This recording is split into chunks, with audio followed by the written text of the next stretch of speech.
आते हैं वो है रावण संप्रदाय, और जो सिर्फ एक मत को पकड़ता है वो है राम। तो है बहुत सहज, परंतु बच्चों को याद भूल जाती है। भक्ति मार्ग की रस्म रिवाज बिल्कुल अलग है। भक्ति मार्ग की रस्म रिवाज के आधार पर वापस तो कोई जा ही नहीं सकता। पुनर्जन्म सबको जरूर लेना पड़े। क्या कहा? जो अनेक मतों वाला रावण है, जो भक्ति मार्ग फैलाने वाला है, उनकी मत पर चलने से पुनर्जन्म जरूर मिले।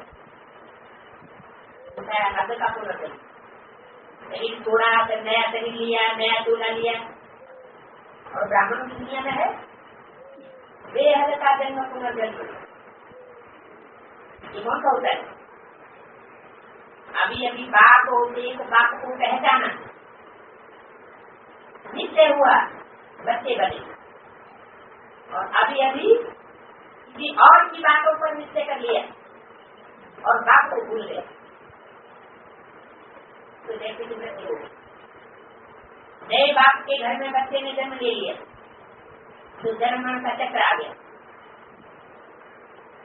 ये चक्र ब्राह्मणों की दुनिया में भी, विष्णु पापों की दुनिया में भी चलता रहता है। ऐसे नहीं कि ये पुनर्जन्म होना नहीं है, होना है, लेकिन हमें इससे परे जाना है। घर जाने का समय एक ही, फलाना मुक्ति को प्राप्त हुआ, अब ये बातें तुम्हें कब होगा? सदाकाल का मुक्ति तो किसी का होता ही नहीं। बात कहते हैं कोई भी आत्मा बीच से कभी वापस नहीं जा सकता, नहीं तो सारा खेल बिगड़ जाएगा। हर एक को सतो रजो तमो में जरूर आना पड़ेगा। मोक्ष के लिए तो बहुत आगे समझाया जाता है, मुक्त होता ही नहीं है। ये तो अनादि बना बनाया ड्रामा है, वो कभी बदल ही नहीं हो सकता है। मक्खी यहाँ से पास हुई, फिर 5,000 मिनट के बाद किसी तरह पास हुई। ये तो जानते हैं बाबा कितना भोला है। पति तो पावन बाप अपने परमधाम से आते हैं पाठ बजाने के लिए, और वही समझाते हैं कि ये ड्रामा कैसे बना हुआ, इसमें मुख्य मुख्य कौन है करते हैं। जैसे कहते हैं सबसे साहूकार कौन है इस दुनिया में, समझ लेते हैं दुनिया में सबसे जाति साहूकार किसको कहा जाता है? दुनिया में, भारत में नहीं है? किसका नाम लिया जाता है? नहीं जाता। वो तो ज्ञान रत्न होगा साहूकार, और वो तो साहूकार बनता ही नहीं। साहूकार बनेगा तो गरीब भी बनेगा। सुप्रीम कोर्ट ऐसा नहीं करे, सुप्रीम कोर्ट न साहूकार बनता है न कभी गरीब बनता है। जो वो साहूकार बनेगा वो गरीब भी बनेगा, वो गिनती भी नहीं आता। हाँ, वो जिसमें का प्रवेश करता है वो जरूर ज्ञान रत्नों का साहूकार कहा जाता है। जो अभी जितना ज्यादा ज्ञान रत्नों का साहूकार होगा, जब संसार में पाठ खुलेंगे हर धर्म की माला के मन से प्रत्यक्ष होंगे, तो वही ज्ञान को धारण करने वाली आत्माएं दुनिया की सबसे जाति साहूकार आत्माएं होगी। स्थूल धन के आधार पर भी ऐसे नहीं सिर्फ ज्ञान धन के आधार पर ही श्रेष्ठ होगी। तो ये तो हुई ज्ञान रत्नों की बात, लेकिन अपनी मिसाल तो दिया है स्थूल का। ये तो दुनिया में सबसे जाति धनवान कौन कहा जाता है? अमेरिका में कौन व्यक्ति है? कौन? Rock Taylor.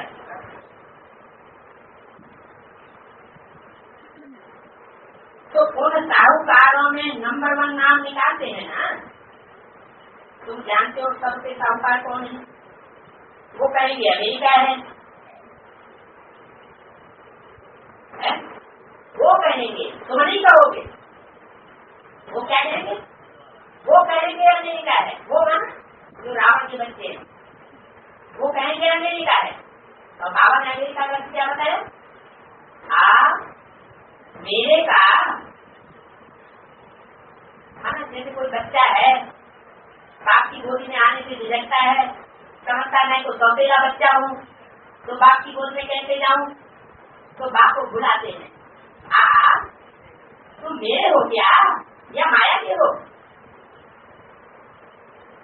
अमेरिका ऐसा देश हुआ, माया भी देश हुआ। माया का बोलबाला है या ज्ञान का बोलबाला है? बाप के लिए ज्ञान का तो कहाँ बोलबाला नहीं है। तो वो कहेंगे अमेरिका, परंतु तुम जानते हो स्वर्ग में सबसे सावधानी लक्ष्मी नारायण। तुम पुरुषार्थ करते हो भविष्य के लिए, सबसे साहूकार बनने के लिए, तो ये देश है।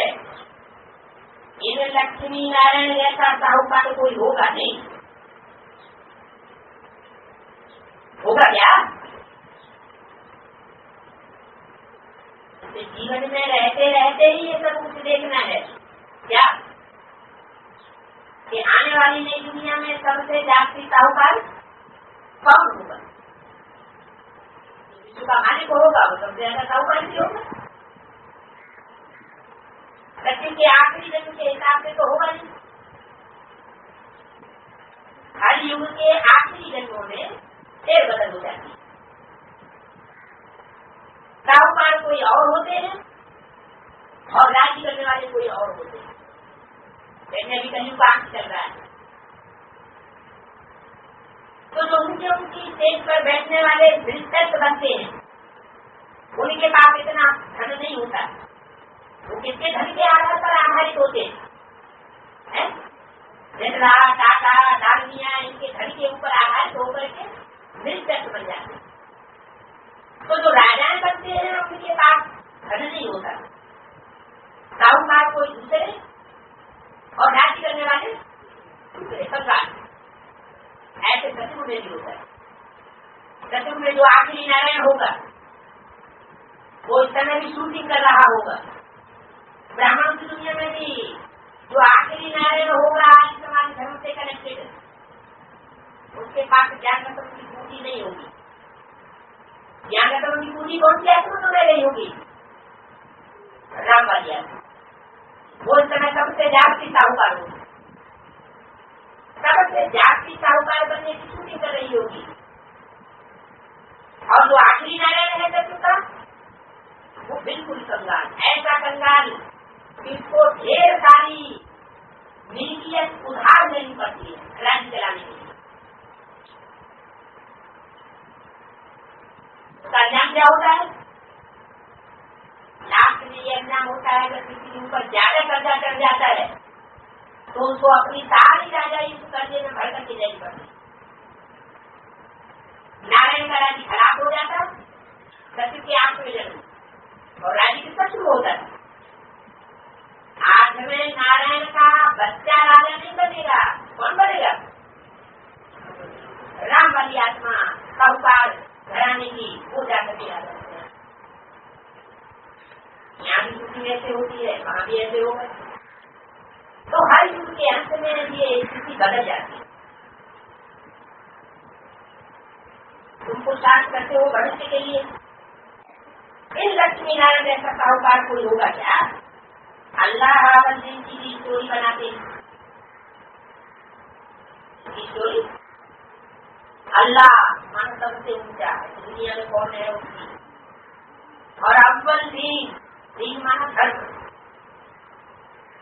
जिस ऊंचे से उनके ने सबसे अव्वल नंबर धर्म की स्थापना की। स्टोरी बनाते हैं। धक्का करने से कोई का खड़ा न निकल आए। कोई दरवाजा डंडा मार के कोई खोले तो ऐसे ज्ञान का डंडे का ऐसा धक्का किया कि कुबेर का खड़ा न खुल पड़ा। ऐसी स्टोरी बनाते बहुत किस्म के नाटक बनाइए। अभी तुम्हारी बुद्धि में तो है कि हम ये शरीर छोड़ करके सच में जावेंगे, हमको कारण का खजाना मिला दो ज्यादा है।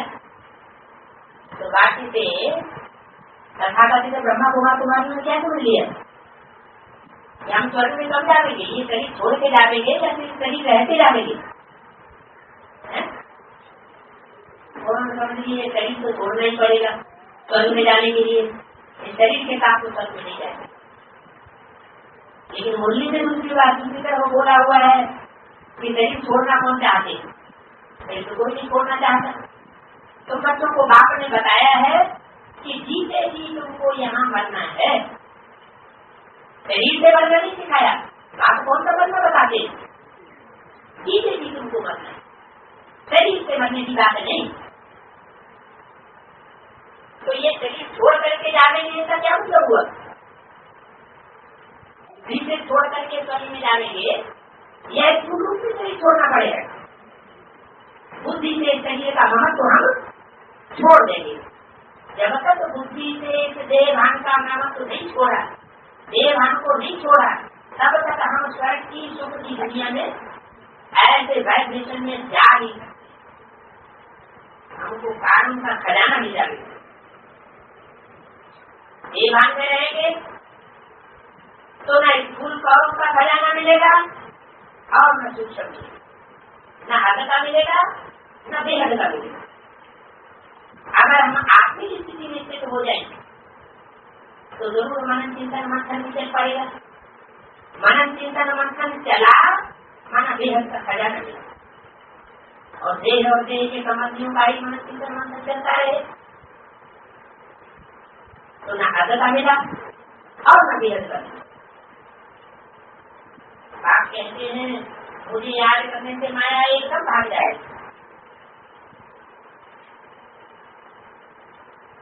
मुझे याद करने मात्र से ही भाग जाएगी,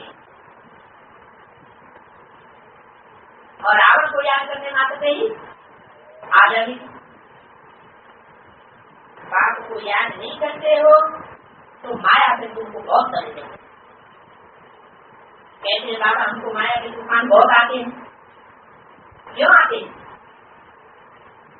माया के तूफान बहुत क्यों आते हैं? क्योंकि तुम बाप को प्यार से याद नहीं करते। बाप को याद करो तो माया के तूफान हो जाए। बाकी नाटक आदि बैंक बनाई वो बात नहीं। बाप को जितना सहज करके बताते हैं तुम बाप को याद करो, तुम्हारे जो अलाय है मन खाद है, गिरावट की जो खाद पड़ी हुई है वो निकल जाएगी। प्रकृति की खाद कैसे पड़ी? हर युग में ये खाद पड़ती चली आई। त्रेता में चांदी की खाद पड़ गई। हर जन्म उनकी आत्माएं ऊपर से नीचे उतरी, उनका के रंग में हम आए नीचे के। द्वापर युग में कामे जैसी आत्माएं आई, कामी और क्रोधी, उनके संग के रंग में आए तो कामे की खाद पड़ी। और कलयुग में काली तमो प्रधान आत्माएं उतरी तो उनके संग के रंग में आकर के हम काले बन गए। अब वो अलाय कैसे निकले? जो संग के रंग से हमको पड़ी हुई है। जरूर याद की अग्नि प्रज्वलित किए बगैर और कोई दूसरा रास्ता नहीं। ये लगन की अग्नि जब हम तीखी करेंगे और फिर तो बाप की ही याद होगी, तब ही ये अलाय निकलेगी। तो सिर्फ बाप को याद करो तो तुम्हारे में जो अलाय है वो निकल जाए। एक बाप को याद करो। ऐसे नहीं बुद्धि में ये बैठ जाए कि हम एक विधि को याद करें। विधि का तो पता ही नहीं लगेगा हमने कौन सी विधि को याद किया। क्योंकि बिंदु बिंदु आत्माएं देखने में तो सब एक जैसी बिंदु दिखाई पड़ती है। तो जरूर प्रैक्टिकल में बाप जो पाठ बजाता है, पाठ बजा करके कार्य पूरा करके वापस से जाता है, जिसके यादगार मंदिर पूजे जाते हैं, क्योंकि एक बात को याद और तो कोई तकलीफ नहीं लेते। आत्मा जो पवित्र सच्चा सोना थी वो अभी झूठी बन गई, झूठी बन गई। और धर्मों की उसमें खाद अलाय पड़ती। फिर तरक्की करेंगे। इसे याद की अग्नि ने आग में डालने बगैर सोना पवित्र बन नहीं सकता। इसको भी योग अग्नि कहते हैं। है याद की बात। वो लोग तो अनेक प्रकार की योग दिखलाते हैं। ऐसे ऐसे काम चढ़ाई करके बैठो, पर वो सब बातें तुमको पता करो। अनेक प्रकार की योग सिखाते हैं। तुमको जो बात कहते हैं उससे बैठ के याद करो। आसान अपनी कहाँ तक तुम लगा करते करते काम करते याद में रहना है। ये है तुम्हारी ओरिजिनल याद। उनकी है हठ योगी की याद। माँ बच्चे को याद करती है तो कोई आसन लगा के याद करती है क्या? नहीं। करते करते काम करते बच्चा याद आता रहता है। तो तुम भी बाप को याद करो। अगर बीमार हो तो यहाँ लेट कर भी बाप को याद कर सकते। मुरली भी दोनों लेट करके बीमार हो तो, और बाप को याद भी लेट करके कर सकते हैं। शिव बाबा को याद करो और बुद्धि में चक्कर पे आओ। उन्होंने फिर बोला है कि गंगा का तट हो, अमृत मुख में हो, गंगा के किनारे तो गंगा जल ही मिलेगा। इसलिए मनुष्य हरिद्वार में जाकर के पूछते आपको कहते काम बैठो, भाई बीमार हो तो बाप को याद करो। सुदर्शन चक्कर पे आते, सुदर्शन चक्कर पे आते हुए प्राण करते, ये प्रैक्टिस करनी पड़े क्या? जब तक सूक्ष्म वतनवासी नहीं बने हैं, बुद्धि की सूक्ष्म स्टेज नहीं बनाई है, मनन चिंतन मंथन की स्टेज नहीं बनी है, तब तक कोई भी आत्मा वापस करना नहीं जाती। माने निराकारी निसंकल्पी याद में नहीं टिक सकती। निराकारी बनेंगे तो निर्विकारी और निरहंकारी वरना विकार खराब नहीं हो सकते। वो तो भक्ति मार्ग की याद में और इसे ज्ञान मार्ग की बातों में देखो रात दिन कर सकते है। बाप की याद से स्वर्ग के तुम मालिक बन जाती। वो तो लड़ाई वालों को कहते हैं, जो युद्ध के मैदान में मरेगा वो स्वर्ग में जाएगा। वो स्कूल लड़ाई की बात। और यहाँ है बात कौन सी बात है? यहाँ कौन सा युद्ध है? यहाँ है माया का युद्ध, 5 विकारों का युद्ध है। 5 विकारों को भी माया कहा जाता है। उससे हमारी युद्ध है। इस युद्ध के मैदान में अगर कोई मरता भी है तो भी स्वर्ग में तो जरूर जाएगा। उसके पर भले न मिले, लेकिन हमको सिर्फ स्वर्गवासी नहीं बनना है। स्वर्ग में हमको उच्च पदवी पाना है। वास्तव में असली युद्ध तो ये है। उन्होंने कौरवों पांडवों का लश्कर दिखाया हुआ है कि महाभारत लड़ाई हुई, ऐसे दिखाई हुआ। लेकिन है इस युद्ध की बात। इस युद्ध में जितना हारेंगे उतनी हारने की सूचना होती जाएगी। और तो माया के 5 विकारों के युद्ध में अब जितना जीतेंगे उतनी तुम्हारी जन्म जन्मांतरों की जीत की सूचना होती है। तो हारने वाला बनना है या जीतने वाला बनना है? अगर हिम्मत हार गई तो हिम्मत हारने से हार हो जाएगी। मन के हारे हार और मन के जीते जीत रही जाए। हिम्मते बच्चे मदद का। तो उन्होंने कौरवों पांडवों का लश्कर दिखाई दिया कि महाभारत लड़ाई हुई, इससे हुआ क्या? रिजल्ट तो कुछ भी नहीं दिखाते। पांडव ही गल करके मर गए, फिर क्या बचा? वास्तव में है शरीर से देह भान से घर भरने की बात। उन्होंने तो प्रलय दिखाई दी है। प्रलय तो हो नहीं सकती। दुनिया में कभी बीज का नाश नहीं होता। भारत को अविनाशी करना, सर्वधर्म खंड खराब हो जाएंगे, लेकिन भारत खंड फिर भी बचेगा। ये भी चल रहा है भक्ति मार्ग उतरता मार्ग, कहते हैं गंगा पतित पावनी है। अब पानी कैसे पावन करेगा? वो जड़ गंगा पतित पावनी नहीं है तो चैतन्य गंगा पतित पावनी है क्या? न चैतन्य गंगा न जड़ गंगा। पतित पावनी कौन? पानी पतित पावन नहीं होता। पानी को मथने से कभी मक्खन नहीं निकल सकता। मक्खन कब निकलता है? सागर मंथन करेंगे तो रतन निकलेंगे। पानी को मंथन करने से कभी रतन नहीं निकल सकते। हम ज्ञान सागर जो कुछ सुनाते हैं उन बातों पर मन चिंतन मंथन करेंगे तो रतन मिलेंगे। मनुष्य आत्मा जो कुछ सुनाती हैं उन बातों पर अगर बुद्धि चला देंगे तो वो हो गया पानी। बरसात का भी जो पानी बरसता है वो कहाँ से आता है? आता तो सागर से ही है ना। तो विचार सागर मंत्र में गाया हुआ है। विचार गंगा मंथन, विचार सरोवर मंथन नहीं गाया हुआ है। कौन सा मंथन गाया हुआ है? सागर मंथन।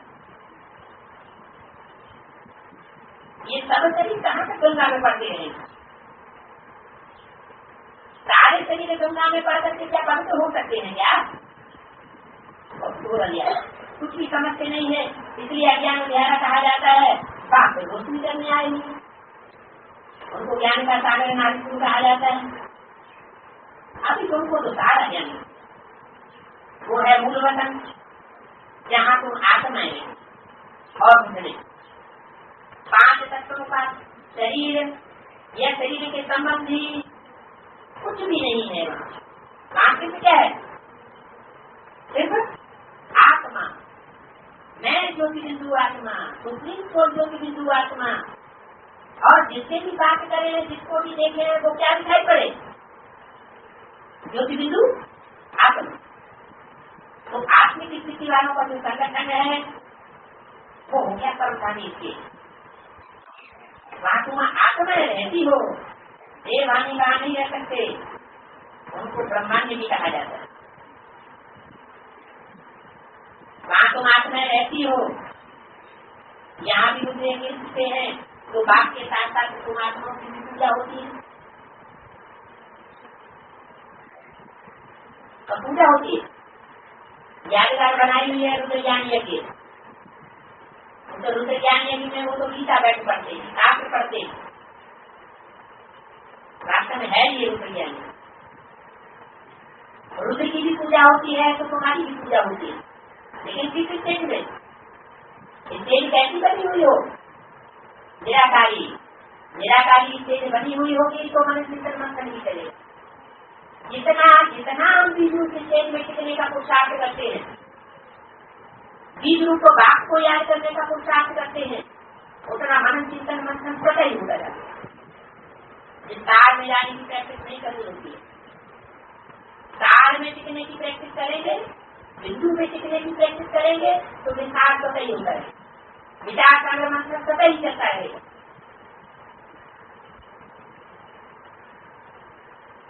तो तुम बच्चों की निराकारी से कार्यक्रम के रूप में भी पूजा होती है, क्योंकि तुम बहुतों का कल्याण करते हो। थोड़ों का कल्याण हम करेंगे वादा की करने से, कर्मणा की भाग दौड़ से। बहुतों का कल्याण नहीं कर सके। बहुतों का कल्याण कब होगा? बहुतों का कल्याण होगा ही तब जब हम आत्म की स्थिति में हो, बाप के साथ खास भारत की और सारी दुनिया की आम रूहानी सेवा तुम करते हो। इसलिए बाप के साथ तुम बच्चों का भी पूजन। अच्छा, मीठे मीठे चीजें बच्चों के माता पिता बाप दादा का याद क्या है? ऐसे कैसे कर सकते हैं? तो बड़ुआहट उम्र से हो और बच्चों के प्रति नहीं, कैसे बच्चों के प्रति मीठे मीठे और टिकील देना। तो बहुत लंबे समय के बाद मिलता है तो उसको बड़ी सिख से मिलते हैं, बड़े प्यार से मिलते हैं। तो बाप के बच्चे भी संगम में बहुत समय के बाद मिले। माने यदि के आगे में भी थे, अभी थे आकर के मिले। माना पूर्व जन्म की स्मृति दिलाते हैं कि पूर्व जन्म की स्मृति तो बच्चों को भी आनी चाहिए कि तुम बच्चे पहले पूर्व जन्म में बाप के साथ थे, के साथ भर नहीं, लेकिन किसके साथ थे? जो सारी तुमकी शक्ति का बीज है, उस बीज रूप बाप के साथ तुम पूर्व जन्म में भी थे। भले ज्ञान यज्ञ में थे या लौकिक दुनिया में भी थे, लेकिन थे जरूर था। और वही बच्चे अब फिर आकर के बात नहीं। तो सिक्की से बोला, सिक्की से मैंने बहुत बहुत लंबे समय की बात मिलती है, उनको बड़े सुख से मिला जाता है। और याद किया किसका? बाप दादा का और मात पिता का।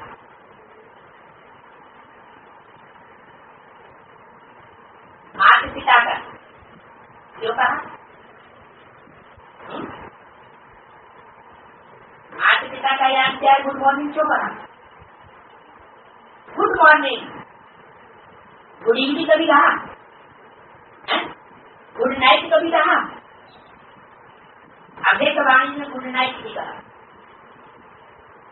लेकिन मुरली में कभी गुड नाइट नहीं कहा। तो बाबा कहते हैं बच्चों, तुमको तो सदैव बाप के साथ रहना। गुड नाइट का मतलब क्या होता है? गुड नाइट का मतलब जब तक रात पूरी हो, कम से कम तब तक के लिए रुक सकते, अलग हो जाते हैं। और यहाँ तो निरंतर याद करनी है, जागते भी याद करनी है, तो सोते भी स्वप्न में बात याद आए, ऐसे निरंतर हमें बात की स्मृति करनी है। गुड नाइट की तो बात ही नहीं।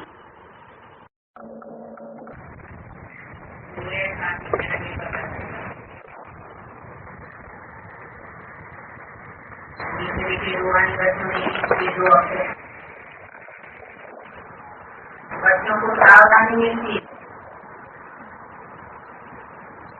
क्या सावधानी मिलती है? ऐसा न हो कि गपलत करें और दिल का तारा जो मिला हुआ है वो टूट जाए। इस समय जो भी है सबकी तकदीर बिगड़ी हुई है।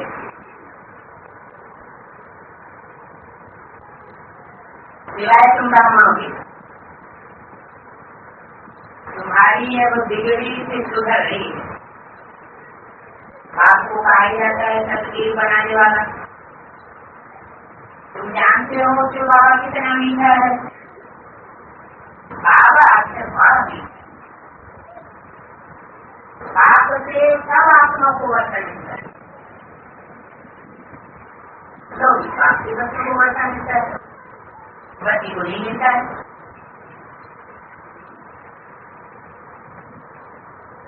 बात में जो रस्म चली आ रही है, लौकिक बाप से बच्चे को वर्षा मिलता रहा, बच्ची को नहीं मिलता है। ये रस्म रिवाज कहाँ से पड़ी?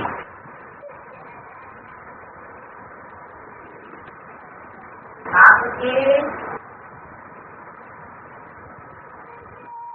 बच्चा और बच्ची रुद्रमाला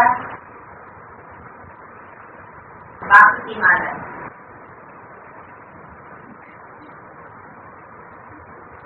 स्वभाव संसार से उसमें जो भी माँ के हैं वो सब बच्चे ही हैं। आर्थिक स्थिति में रहने वाले बच्चे, लेकिन फिर भी प्रजा पिता ब्रह्मा संतान होने के नाते भाई बहन भी भाई बहन होने के कारण भाई को वर्षा मिलता है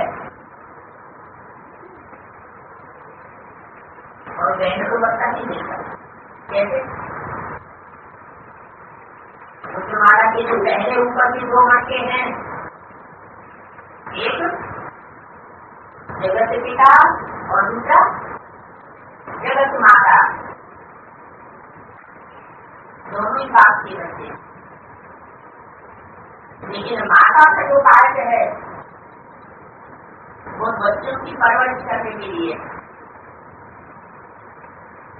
न माता को भारतीय परंपरा में वर्षा मिलता है और न बच्ची को वर्षा मिलता है। रुद्रमाला का जो पहले दो मांगे हैं उनमें पहला मांगा और दूसरा मांगा जगत माता और जगत पिता, दोनों भाई बहन, भाई भाई हैं या भाई बहन हैं, ब्रह्मा प्रजापिता ब्रह्मा के नाते। लेकिन माँ अपना सब कुछ न्यौछावर कर देती है बच्चों के लिए। तो जगदम्बा की महिमा की बाबा बहुत ज्यादा है, क्योंकि जगदम्बा जी माताओं में वो माता है जो सब कुछ बच्चों के लिए अर्पण करके विश्व की बात करेगी, अर्पण करेगी। वो परंपरा अभी बच्ची में भी चलती चली आ रही है। बच्ची को बच्चा नहीं मिलता, माँ को बच्चा नहीं मिलता, बच्चे को बच्चा। लेकिन यहाँ बाबा बोलते हैं बच्चा हो चाहे बच्ची हो, सब बच्चे के हकदार, चाहे हो चाहे स्त्री चोरे से हो और चाहे पुरुष चोरे से हो, वर्षा सब ले सकते। कौन सा वर्षा मिल रहा है? यहाँ विशिष्ट वर्षा कौन सा है? संगम युग में, संगम युग में है विशेष वर्षा, ज्ञान वर्षा नहीं, ज्ञान तो साधन है। विशेष वर्षा है जीवन रहते हुए सुख शांति है, जीवन में भी रहे, लेकिन ज्ञान की पराकाष्ठा इतनी हो कि हम सुखी ही सुख का अनुभव करें, दुख का देश मात्र भी अनुभव न करें। तो ये वर्षा चाहे बच्चा हो चाहे बच्ची हो, सबको मिलता है। बाप पढ़ाते आत्माओं को, अर्थात अपने बच्चे को, माना आत्म की शक्ति से तो होने वाली जो भी बच्चे हैं वो ये जीवन मुक्ति का संबंधी वर्षा ले सकते हैं। आत्मा समझती है, हम सब करते हैं बरोबर। बटोर कहा जाता है एक भगवान के बच्चे हैं तो इतना डरते से डरते की क्या करते?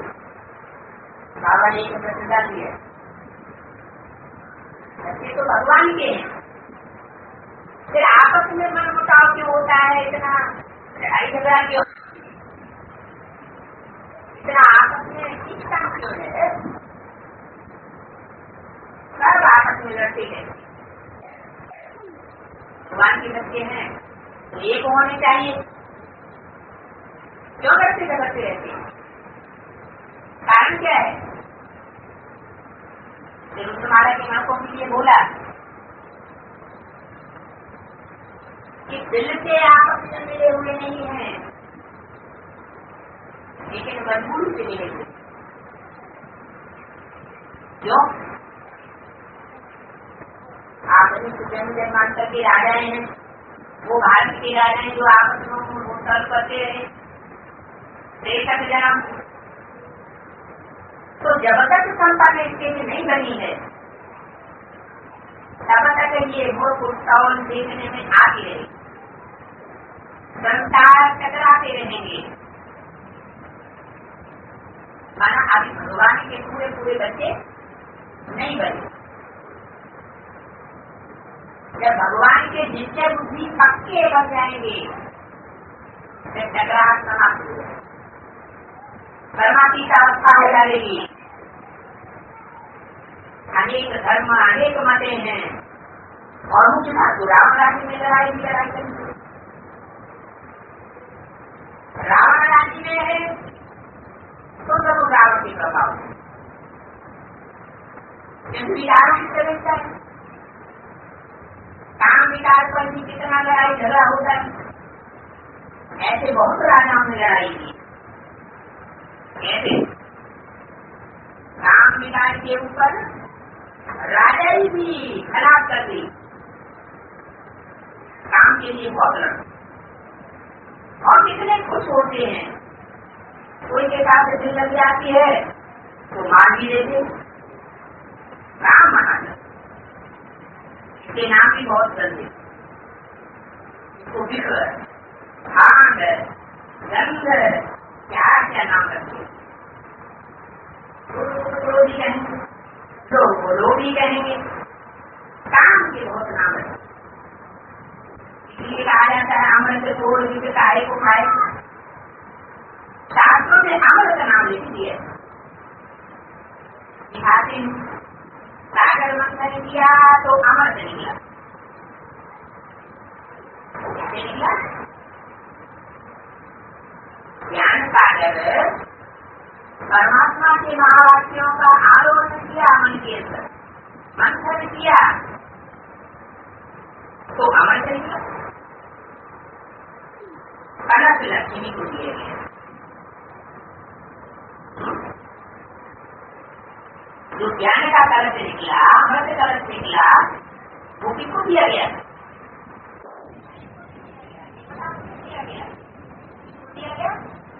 लक्ष्मी को दिया गया।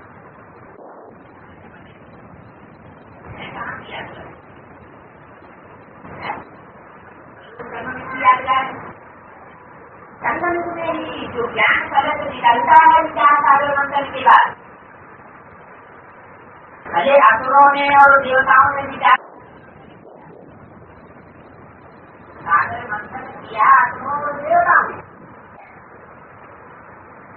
लक्ष्मी को नहीं दिखाया मंथन करते हुए। कोई देवियों को नहीं दिखाया है, लेकिन फिर भी मिला किसको? लक्ष्मी को मिला। क्यों है? मेहनत की भाइयों ने, देवताओं ने और असुरों ने, और मिला किसको? लक्ष्मी को। ये क्या बात है? जो मेहनत करे तो पाए, तो लायकात देखी जाती है। पुरुष जितने हैं वो सब दुर्योधन दुशासन बताई बाबू। उनके हाथ में अगर अमृत कलश किया जाएगा तो उसमें भी विजय भूल नहीं है। इसलिए ये नियम बना दिया कि भाइयों को ज्ञान कलश लेकर के बांटने का काम नहीं करना। किसको करना है? किसको करना है? बाबा ने ज्ञान कलश किसको दिया? कन्या माता को। कन्याएं माता ही स्त्रियों की है। वो अमृत कलश में विष घोलने का कार्य नहीं करेंगे।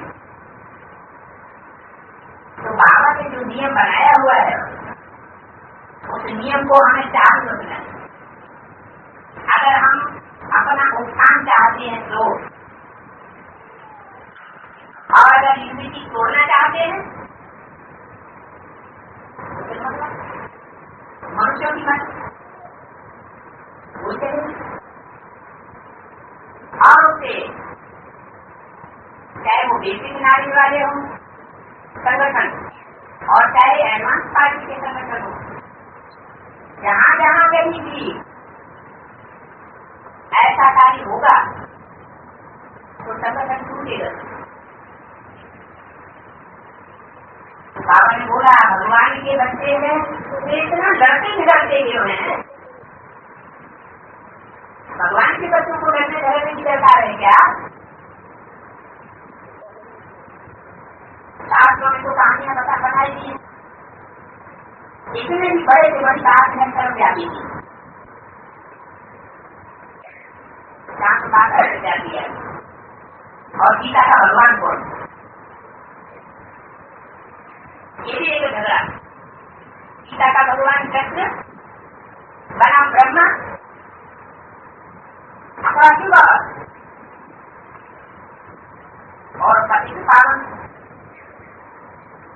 ज्ञान का सागर, उनसे निकली हुई ज्ञान गंगाएं हैं पतित पावन और पानी की नदी है। 3 बातें बताई, एक सर्वव्यापी की बात, दूसरा गीता का भगवान कौन और तीसरा पतित पावन कौन। पानी की नदी पतित पावन है अथवा ज्ञान सागर बाप पतित पावन है। कौन पतित पावन? पतित पावन ज्ञान का सागर। इतनी अच्छी बातें बता बाप में समझाते हैं खंडे में से बच्चों, तुमको पावन किसने बनाया? नदियों ने पावन बनाया या ज्ञान सागर बाप ने पावन बनाया? बिगड़ी को सुधारने वाला कौन है? वो पतित पावन बाप सब आते हैं जो आकर के बिगड़ी को सुधारते हैं। कैसा बना कोई भी जानते नहीं है। बाप को कहा जाता है नानिफुल निष्फुल पीसफुल, जाता है बिगड़ी को बनाने वाला एक। ये तो समझ में आता है बरोबर राम हमारी बिगाड़ते, बिगाड़ने वाला कौन? एक मत मतांतर फैलाने वाला है बिगाड़ने वाला। तो एक मत जो श्रेष्ठ के श्रेष्ठ मत देने वाला वो है सुधारने वाला, और अनेक मत देने वाला राम। ये है खेल हार और जीत का। रावण को भी तुम जानते हो, जिसको भारतवासी वर्ष जलाते पुतला बनाते हैं। इसका पुतला बनाया जाता है, किसका बनता है? तभी बनता है जब किसी ने कोई चरित्र किया हो। जैसा चरित्र किया होगा वैसा ही चित्र बनेगा। आपने भी चरित्र किया होगा तो आपको का चित्र बनेगा।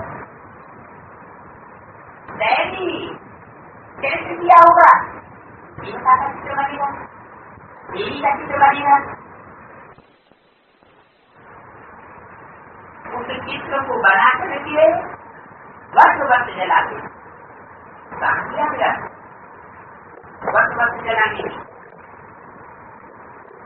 जरूर समय में वर्ष वो रावण बड़ा होता जाता है। जितना ही सुधारने की कोशिश करते हैं उतना ही उनको विकास और ही ज्यादा विकराल रूप धारण करते जाते हैं। विकराल रूप धारण करेंगे किसी मनुष्य के द्वारा, वो रूप तो जरूर होगा और वो नंबर वाले रूप होंगे, वो एक ही बात नहीं है। भारत का दुश्मन है कौन? रावण, अनेक मत फैलाने वाला। भारत में ही हर वर्ष जलाते, दूसरे देशों में रावण को चित्र बनाते हैं और लोग उसको जलाते हैं। तो उनसे पूछो अब से जलाते आते हो तो कहेंगे ये तो अनाज जलाते। जब से सृष्टि शुरू होती है तब से जलाता है। तो साधु लोगों ने जो कुछ पढ़ा है तो सब करते आते हैं। उसके बाद इसको सर्वव्यापी है, जिससे भारत की दुर्गति हो गई। बांटते हुए बात की दुर्गति बाप को सर्वव्यापी कहते हैं। मेरे में भी भगवान, तेरे में भी भगवान। बाप को ये नहीं कहते हैं, ये भूल किसकी है? ये भूल तो ड्रामा में मूड है। ये हार और जीत का खेल है ना, माया से हारे हार और माया से जीतेगी। माया कैसे हाथ खाते हैं वो भी समझाया जाता है। पूरा आधा तक रावण राज्य चलता है, एक सेकंड काम कर लिए राम राज्य की स्थापना और रावण राज्य का विनाश अपने समय पर एक्यूरेट करता है। तो लगता होती नहीं है। ये तो बहुत धर्म का खंड है।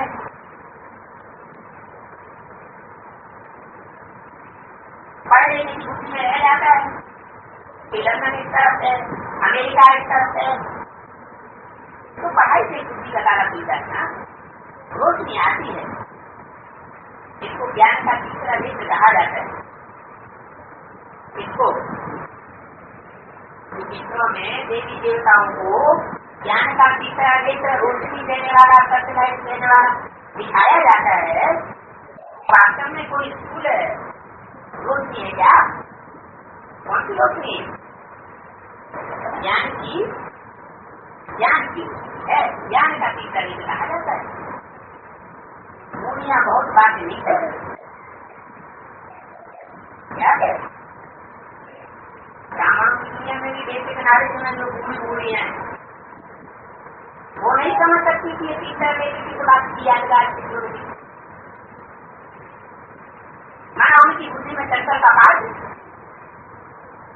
बैठ नहीं सकता। इन्हों को एक मुख्य बात धारण करती है, इन्हों को भूमियों वो मुख्य बात ये अच्छे से काम आती है। मनुष्य काम को बहुत पड़ती है, भी एक अक्षर कर देते हैं कि राम को याद करो।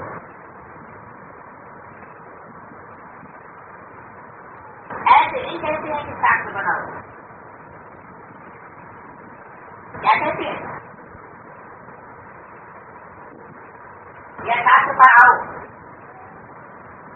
अंत से जो बचे तो अंत में क्या कहते हैं? राम नाम को याद करो, राम को याद करो। तो अंत में एक ही बात समझाई जाती है कि अपन को एक आत्मा समझ करके और बात को याद करते रहो। याद रखो कि हम कितना याद करते हैं, कितना याद करेंगे पावन होते जाएंगे। ऐसे नहीं कि गंगा में स्नान करने से पावन बनेंगे।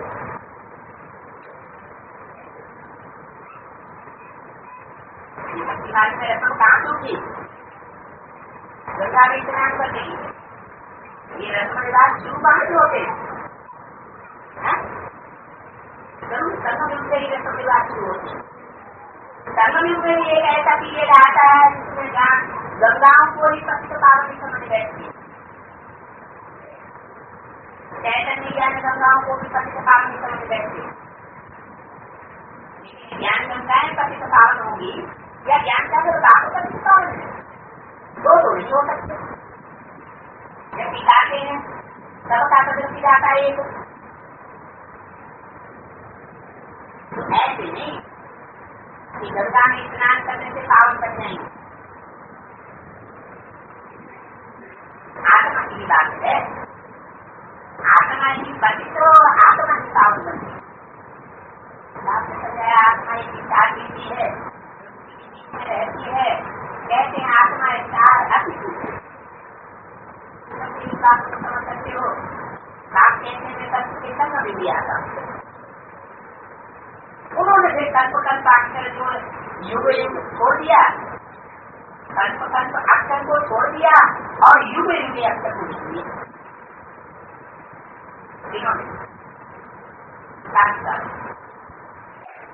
क्यों? कल्प अक्षर को क्यों छोड़ दिया और युग युग क्यों लिख दिया? मेरी बात की छुट्टी कहाँ से होती है?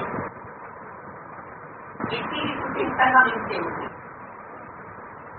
संगम में जब लास्ट में पता पड़ता है, एडवांस नॉलेज चारों तरफ फैल जाती है, तब बुद्धि में बैठता है कि वास्तव में युगे युगे जो दिया है वो रंग है। यहाँ तो हर तत्व की आकृति हो जाती है। हर एक युग में 4 युग है और 4 युग की जुदा हुआ है। हर युग की शूटिंग में 4 अवस्थाओं से प्रकार होना पड़ता है, सतो प्रधान, सतो रजो और तमो। तो चारों की युति एक कल्प के समान हो जाती है, जैसे कि एक कल्प पूरा हुआ। तो हर कल्प के बाद माने 4 अवस्थाओं की आवृत्ति के बाद परमात्मा बाप के रूप में प्रकट होता है, भगवान के रूप में। इसके बाद दोनों से उठा करके तो मनुष्य ने उल्टा समझ लिया है कि मैं हर युग में आता हूँ। वास्तव में मैं हर युग में नहीं आता हूँ, मैं तो एक ही बार आकर के सबकी सदगति करता हूँ। एक ही मुकदर जुदा हुआ है, बार बार आने की बात नहीं है। मैंने कहा है कि कल्प कर्म भी आता हूँ, यानी कर्म युग में ही 4 अवस्थाओं की दूध है हर युग में, घोर अंधियारा और घोर को लेकर कर्म कराता। बाकी युग में आने की सरकार ही है। करते जाते जब पूरे 84 दिन की क्लीन करते हैं तब काम आते हैं। 84 दिन को बना कर जाते सारा जब सारी दुनिया के लिए है, ऐसे नहीं कोई खास आपको के लिए है, सारी दुनिया की क्रिया से सदगति होनी है। सन्यासी लोग तो कह देते हैं कि ठीक है ये सब कल्पना की बातें हैं, पर कल्पना की कोई बात ही नहीं। ये सबको समझाया जाता है, नहीं तो मनुष्यों को कैसे पता पड़ेगा, इसलिए नीति से बनाएंगे। ये प्रदर्शनी तो बहुत होती है, वर्ष 1.5 के अंदर तुम देखेंगे देश देशांतर की ये प्रदर्शनी होती है।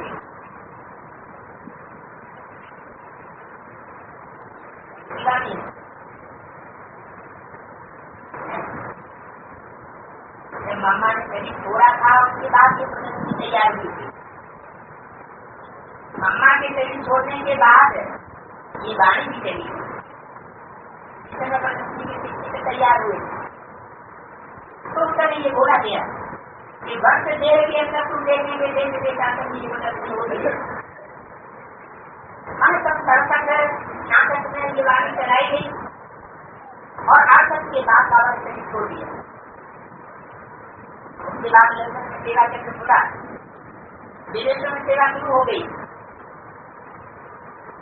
और बाबा का ये बात चालू हो गई कि 1.5 वर्ष के अंदर तुम देखेंगे देश देशांतर की एक प्रदर्शनी होती है। वो थोड़ी गर्मी छोटी बात है।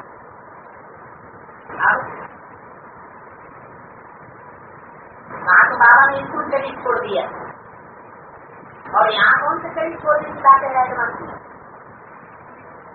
है? यहाँ है देहभान को छोड़ देने की बात। देहभान छोड़ना हम जीते जी मरना, तो जीते जी जो मरेंगे वही प्रकृति के चैतन्य से बनते जाएंगे। जो देह और देह के संबंधों के जीते जी मरते जाने के नंबर बाद वही बाबा की चैतन्य प्रदर्शनी से चैतन्य चित्र संसार में प्रत्यक्ष होते जाते हैं। अभी वो टाइम आ गया,